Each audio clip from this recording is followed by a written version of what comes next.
Ya, assalamualaikum warahmatullahi wabarakatuh. Alhamdulillahirrahmanirrahim. Wassalatu wassalamu ala rasulillah. Sayyidina Muhammadin wa ala alihi washabihi ajmain. Yang saya hormati Abi Hanif dan juga selaku sementara Surga Lariban Fida, dan yang saya hormati juga dewan-dewan guru MTS Al-Quran Lariban Fida, yang saya cintai, orang tua saya, keluarga saya semuanya. Oke, pada kali ini saya akan mempresentasikan pada materi saya yang berjudul struktur teks berita.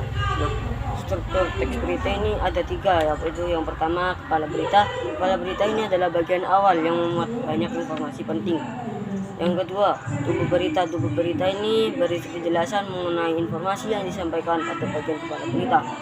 Yang ketiga, ekor berita. Bagian ini tuh mencantumkan informasi yang bersifat tambahan, dan jika dihilangkan itu tidak terpengaruh terhadap pokok berita. Pokoknya dihilangkan itu tidak apa-apa. Yang kedua, ada kebahasaan teks berita. Kebahasaan teks berita ini ada 5. Yang pertama, pengguna bahasa yang bersifat standar, yaitu penggunaan bahasa yang standar atau baku yang memudahkan pemahaman banyak orang. Yang kedua, penggunaan kalimat langsung, kalimat yang dituturkan oleh seseorang tanpa mengubah kata atau kalimat. Ketiga, penggunaan kata kerja mental, kata kerja yang menunjukkan respons atau sikap seseorang terhadap suatu tindakan. Yang keempat, penggunaan fungsi, keterangan, waktu, dan tempat. Pada teks berita ini sudah pasti ada keterangan, waktu, dan tempat agar berita yang disampaikan dapat dimengerti dan jelas. Dan yang kelima itu ada penggunaan konjungsi temporal, yaitu konjungsi yang berhubungan dengan waktu. Yang terakhir itu adalah jenis-jenis teks berita. Nah, yang ada itu ada 5. Yang pertama ada berita langsung, yaitu straight news,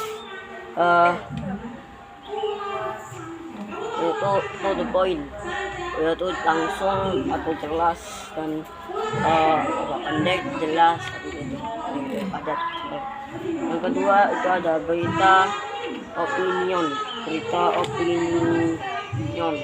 Opinion ini adalah yaitu berita pendapat. Opini adalah berita yang berisi laporan pandangan seseorang yang mengenai suatu hal tersebut. Dan yang ketiga itu berita interpretatif.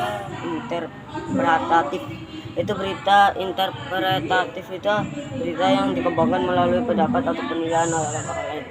Keempat adalah berita mendalam, yaitu berita yang dikembangkan berdasarkan pendalaman diri suatu peristiwa. Yaitu yang kelima, berita investigasi, yaitu penyelidikan atau penelitian dari berbagai sumber yang ada dalam proses menyusun berita ini, yaitu untuk mencari kebenaran dan fakta yang tersembunyi. Oke, sekian dari presentasi saya. Bila ada kata salah mohon maafkan. Wabillahi taufiq wal hidayah. Kurang lebihnya mohon maafkan. Wassalamualaikum warahmatullahi wabarakatuh.